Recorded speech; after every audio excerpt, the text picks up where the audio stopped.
I've officially transferred the ownership of our house to my parents, and we're contemplating divorce. James, with a cold demeanor, pointed at me and callously insisted that I leave the house. He unleashed a stream of insults, supported by his parents' cheerful smiles, who seemed to silently endorse his actions.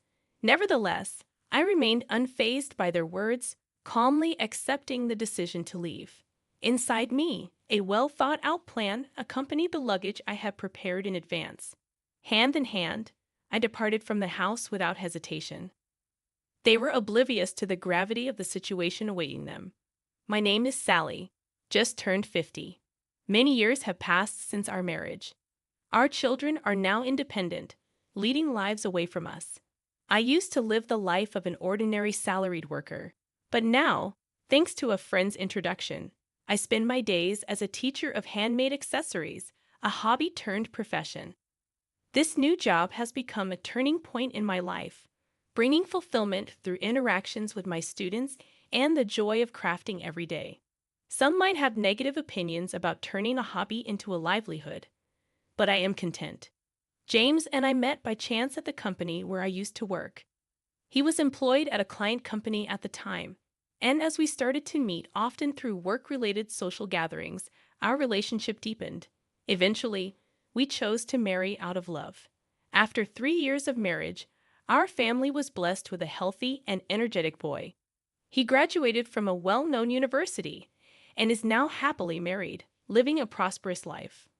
However, despite our son's success, the relationship between James and me became increasingly difficult to find joy in. Over the years, James underwent a transformation, displaying changes in behavior. The once gentle and considerate James became demanding, treating me like nothing more than a housemaid. His daily changing demands and preferences became a source of trouble for me.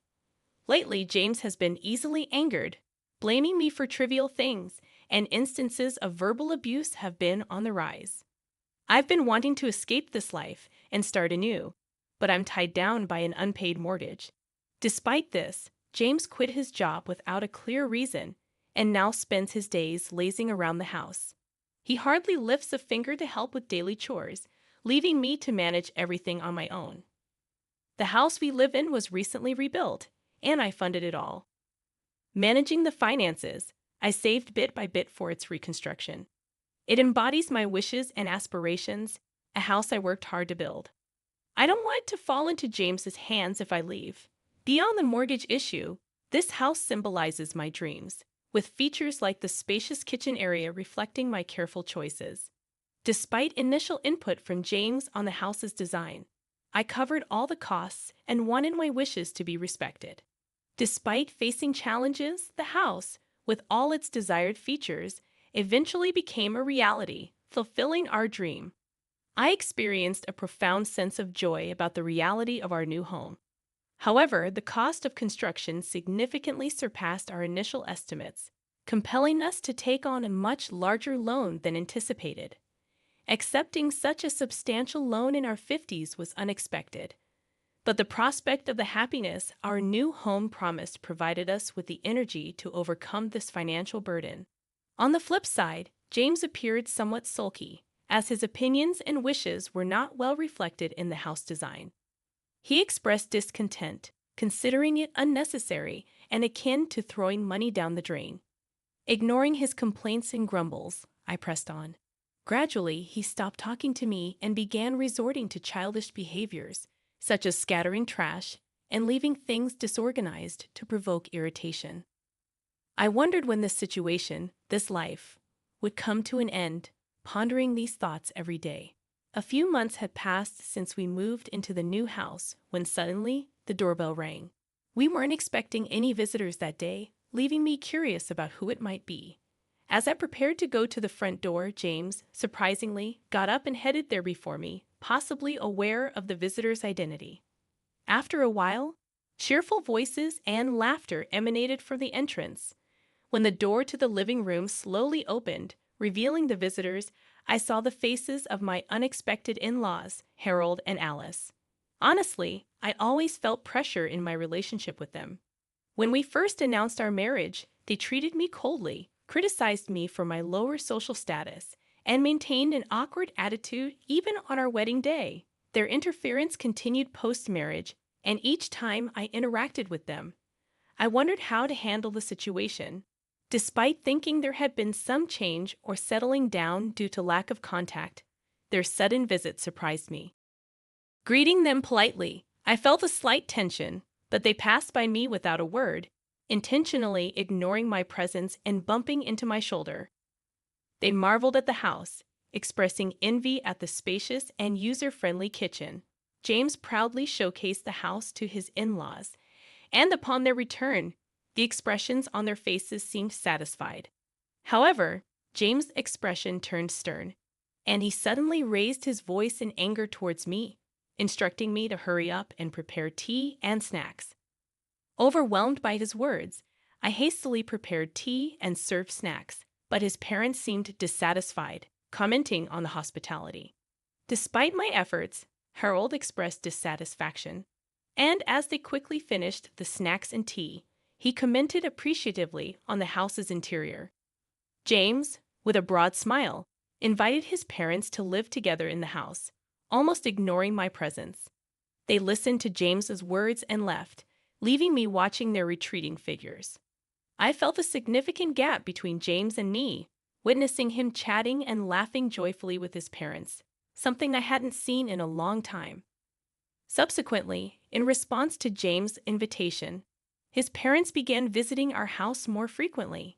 Initially, it was a few times a month, but it gradually increased to several times a week, eventually becoming almost daily.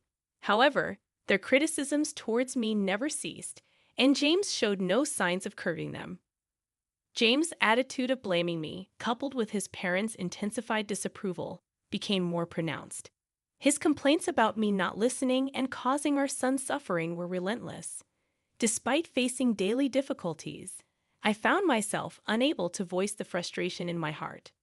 All I could do was offer words of apology. The in-laws' visits increased beyond anticipation, and they started visiting even more frequently during my absence. They would come along with James, leaving clear evidence of their activities at home: scattered beer cans, empty bottles, and traces of spilled alcohol that seeped into our new rug. Despite my protests, the new house began to smell of alcohol and felt dirty. I couldn't understand why, despite not contributing to the household, James was quick to complain. His involvement in gambling added another layer of worry, as remnants of used betting slips surfaced regularly. Explaining the risks of gambling and its impact on our finances seemed futile. The losses were a significant blow, especially since the money used for gambling was hard-earned through my tireless work. Nearly a month into the frequent visits from the in-laws, they targeted the times when I was out. One day, returning home early, I found them leisurely spending time in our house. Surprised, I confronted them, but their snarky words and indifferent attitude made it clear that they considered my presence bothersome. Frustrated and stressed by the insolent attitudes of James and his parents, I realized I had reached my limit. Instead of succumbing to emotions, I decided it was time to devise a plan to address the situation. Amidst this turmoil, an unusual event occurred. During a time when I was supposed to be away, the in-laws visited unexpectedly, expressing surprise at their unusual timing. I sarcastically commented on their avoidance of my presence.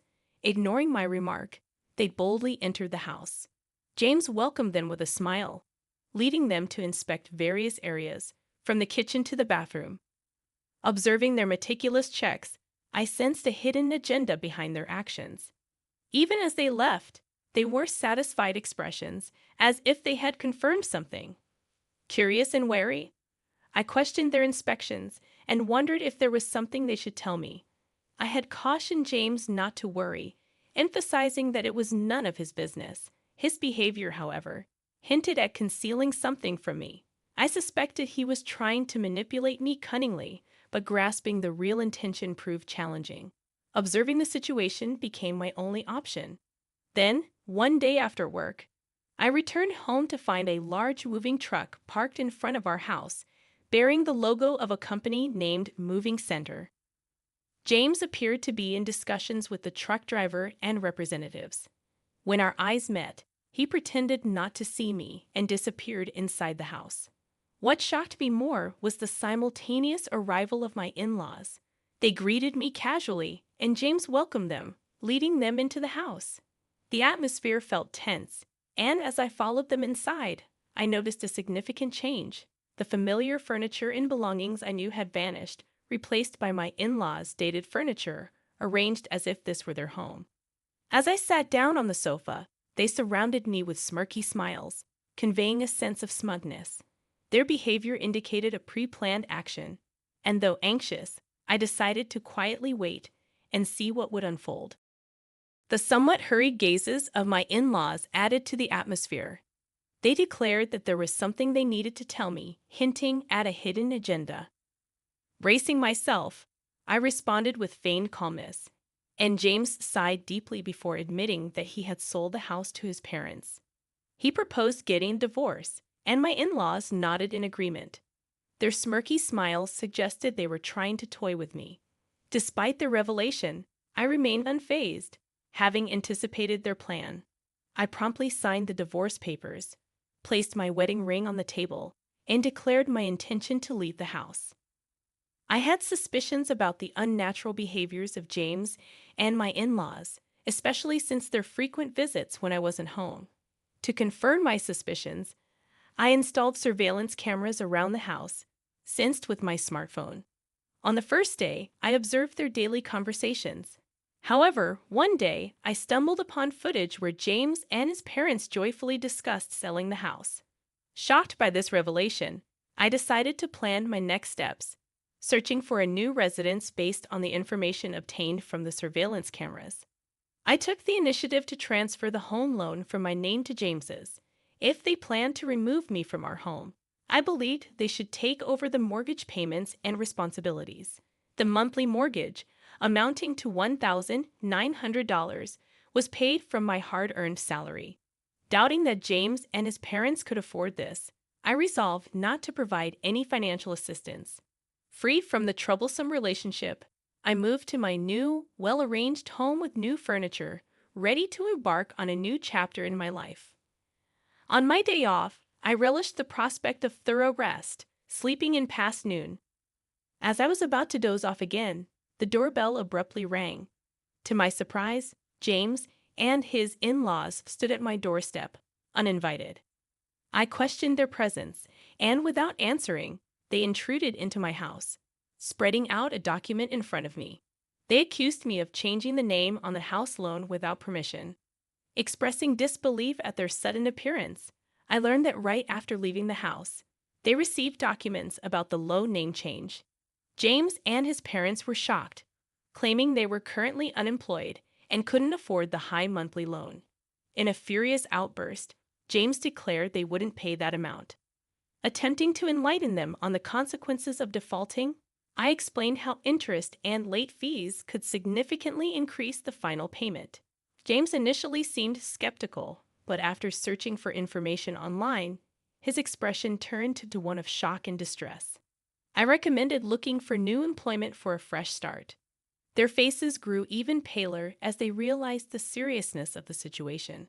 They admitted to having no savings or assets, with James burdened by substantial gambling debts and no stable income. Frustrated, they pleaded for understanding and assistance, emphasizing the years they spent together.